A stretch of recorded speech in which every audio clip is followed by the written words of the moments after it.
Good day, tamers! Some more BT12 amazing stuff has come out over the last 2 days. Not been paying attention to it. We have the full line of Imperialdramon. On the blue side, we do kind of know that we are getting a Dino Beamon, at least through card interactions from the green stuff, as well as we should expect a Stingmon, as well as a Wormmon. We will go through that stuff when it comes out, but for now we're just getting the blue stuff and the top end of the Imperial deck. So let's jump into it before you guys get bored. And yeah, I'm really looking forward to this stuff. I was going to be putting all my chips into War Greymon, but this Imperialdramon stuff is stupid. Hey guys, Igil Swiftly here. If you're new to the channel, or a returning viewer, and you haven't already, subscribe to the channel. It really helps us out here, makes us feel appreciated. So, when we bring you news, fun activities, and occasionally game nights, you know it's appreciated. Thank you guys. Let's continue with the video. Demi-Vmon, inherited, when attacking, once per turn. If you have a green Digimon in play, draw one card. That includes if you are the bottom card of a green and blue Digimon. Enjoy your free draw. The way this deck kind of works is like a weird control deck. You can use the Upamon if you have access to Upamons from back in the day. If you want more DP, go for more DP. If you want to have the jamming gain a draw, use that version. There seems to be so many ways to use this deck. It's really good that obviously drawing is really important, especially in a deck like this. But it's not like X-Cross that we've been through where there's a good chance you'll throw down some cards and you'll just lose your hand. So I really like this. I think draw power is really good in decks, even though Digimon is very easily one of the best games for draw power. More draw power is good.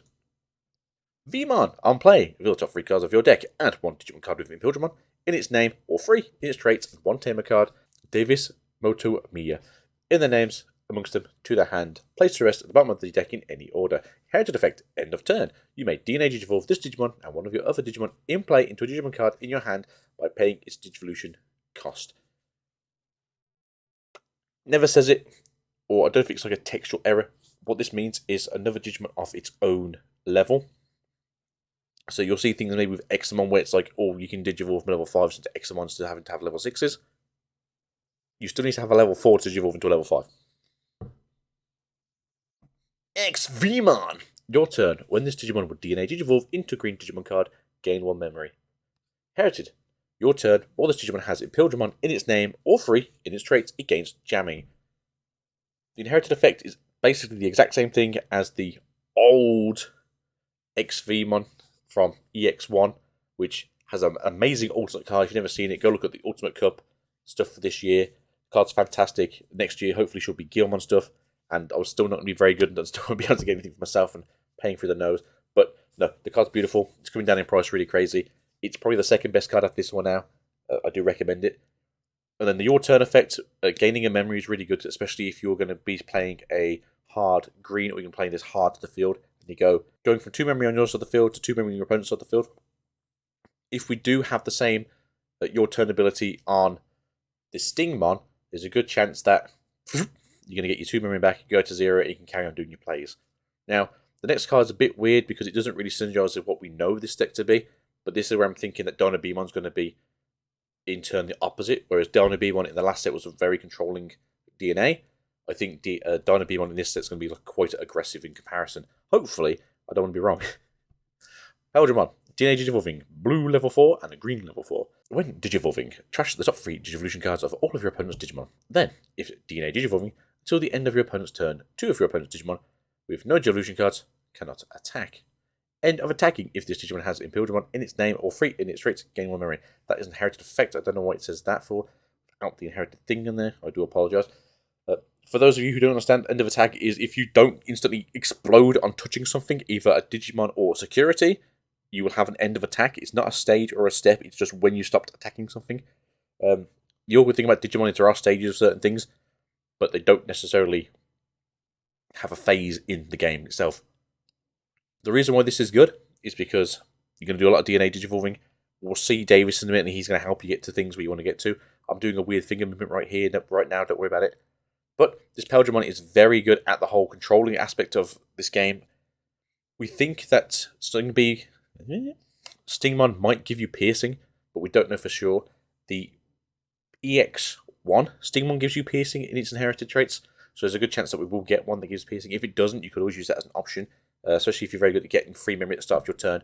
Throw that down or throw down the X-Vmon and then go from there. But no, this is a very different side of Imperialdramon where it's very controlling as opposed to the old Imperialdramon, which is let me swing, digivolve, let me shoot at my babies, let me digivolve again, swing, swing, swing, swing, swing.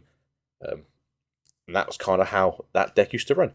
To be fair, you might even still want to play the old Dragon mode just because of how good it is at just putting more things on the field and that you swing over and over again. But the new Dragon mode is Digivolve free from Imperialdramon or Dynabemon. If you're wondering why it has this aspect, it's very similar to the old aspect where the original was a 5-cost to Digivolve into, but if you had Powdra or Dyna B, you could reduce its cost. And obviously, there's now a cost reduction Digimon that stops them doing it, good old Floodgates. So they've taken that away, and now you have this. So, when Digivolving, if a blue card is in this Digimon's Digivolution cards, unsuspend this Digimon. Awesome. If a green card is in this Digimon's Digivolution cards, suspend one of your opponent's Digimon. This way, people think that Stingmon's going to have piercing, because it's very rare that you want to suspend things in a deck that doesn't pierce things. Obviously, if your opponent's got a blocker, that's also good, because you're a very aggressive deck, but at the same time, piercing makes more sense. End of attack. This Digimon may Digivolve into a Digimon with Imperialdramon in its name, in your hand, for a Digivolution cost. When this Digimon would Digivolve, by that cost, reduce the Digivolution cost by 2. So, specifically speaking, it's going to go into a Fighter mode or a Paladin mode. The reason why it's worded in the way it is, where it just says Impildra, is it's implied that it's going to be the other two forms, because it can physically not Digivolve into another Dragon mode until we get one that lets you do that. But this will essentially let you go into any fighter mode for 0 cost, which is obviously really good. And having an end of effect where essentially you just keep going up the Digivolution ladder, no one can tell you that's bad. I can tell that now. That's always a great effect. Then, the new fighter mode, Digivolve 2 from Dragon mode. When Digivolving, suspend all of your opponent's Digimon with no Digivolution cards. Then, return one of your opponent's suspended Digimon to its owner's hand. By returning one Dragon mode from this Digimon's Digivolution cards to its owner's hand, return all of your opponent's suspended Digimon to the bottom of the deck instead. Awesome. I might be a little bit wrong, but I have a funny feeling this is very similar to Gigadef. So having Gigadef just on a Digivolution effect is amazing. All turns. For each colour in this Digimon's Digivolution cards, it gets 1000 DP. While this Digimon has 2 or more colours, this Digivolution card, it also gains Security Attack +1 and Blocker. Not only are you now a 15k beat stick, and if you're using the current Demi Vmon, you're now a 16k beat stick, you now just gain Security Attack +1. If you don't think you're going to survive, or you don't think it's a good idea to swing, you can also go with the Blocker option. Fantastic. Note, this fighter mode just basically says, I don't want to play with you, everyone suspend, go, go, go. It's also a better version of Paladin mode than Paladin could ever be, because if you're going against a going wide deck, for instance, let's say Jesmon or D-Reaper, not that I know if D-Reaper's going to be any good in BT12, yeah, whatever you've got on the field, swim, bye-bye. And then you start punching him in the face again. This is really good. It's also really good against decks like, I think Minerva might be really good, because that kind of goes a bit wide. So yeah, this is going to be a very good deck just to get rid of some Digimon. I really like it. It's got a very good damage ceiling.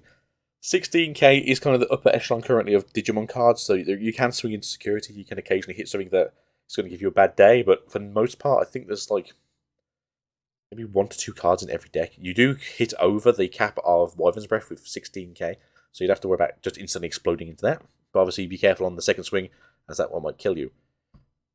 Then we have the wonderful new Davis card. Davis got a new card, and that is start of your main phase. If you have a Digimon with 3 in its traits, or a tame with Ken Ichijoji in its name, gain 1 memory. This is either or, not for both. But, you know, most of your Digimon in this deck will now always be free. Some people said they're still going to try and play Labra, but that's a vaccine-type Digimon. If we don't have to play it, don't play it. And then Ken Ichijoji, you generally will be playing the dual-coloured Davis Ken card, and that will have Ichijoji in its name, so you can gain the memory there. I am expecting to get a new Ken that is either going to have the same effect as Davis to a degree, or it will be like the old Davis, where it's a green memory setter and searcher, and that's probably the only time it's going to be better. Then otherwise you're probably going to play the old Davis, the new Davis, and the dual Davis. Your turn. When one of your 2 coloured blue and green Digimon attacks, by suspending this tamer, that Digimon may Digivolve into a Digimon card with Imperialdramon in its name in your hand by paying its memory cost. Security. Play this card without paying its memory cost. So if you play the old Imperialdramon, you swing, you don't have to activate the attack. Swing again on the second one, activate this, digivolve up into this beautiful Davis. You then become a bigger body. You then get to unterspend, because you digivolve from a blue source, I believe. You then get to swing again, and then at that, you get to do the end of attack trigger. And then if you just happen to have the Davis and Ken on the field, you get to unterspend again and go, hey, look, it's me again, swinging for fun. But no, this is a very good card. It makes this deck even faster. It makes the old deck even faster. But obviously, if you're playing in BT12, you might as well play the new deck. And then we have one option card left for today, and that is the V laser, which I think someone says cross laser or X laser, or like EX laser. Main trash top 3 distribution cards of one of your opponent's Digimon. Then, if you have a green Digimon in play, you may play one level 4 or lower blue Digimon card with 3 in its traits from your hand without paying its memory cost. Also really good. If that green Digimon happens to be on top of the current or the Wormmon from ST9, so with the Vmon or the ST9 Wormmon, you get to have the at the end of turn Digivolve. Play this card, aim it at your opponent, so it loses some sources, they go to 1 or 2 memory, you then play the new X-Vmon, you then go back to 0 because you're going to DNA Digivolve now, and Bob's your uncle, you're swinging for game yet again. Is this deck good? It's fairly good. I do think there's going to be things in this meta that's going to make it a bit awkward. There are blockers in this meta that are very big and very strong. You have the issues with both of the Wargreymons are very tough. They both can have blocker. They both will just stop you doing things. They both have bounce immunity. Obviously, stripping sources is really good, but when you have like 9 sources, it's very hard to bounce everything. In all fairness, though, the deck looks really fun. The deck looks really aggressive. I do really want to see the green side of this, though, to make sure it kind of counterbalances, as I'm not a massive fan of the control Peldra. But depending on what we get with the Dino Beamer might be the difference between if you're going to run 3 of these and 3 or 4 of the old Peldramons, or if you're going to just run the new Dinos and the old Peldramon. Because I love the old Peldramon. Great. There's 2 alt arts. They both look nice. If you want some maximum rarity bling. But that's it for me today, guys. Thank you for being here. Do appreciate it. And I hope you've been enjoying the new blue/blue-green stuff we're going to get. Hopefully we do get a new Ken as well, as it makes more sense to go with everything we've been seeing today. But see you next time for some more fun. Hopefully we'll get new stuff. If not, we can talk about hybrids, because hybrids are coming back into the scene. So, yeah, peace out and goodbye. Have fun. And don't stay up too late, because that's something that I do.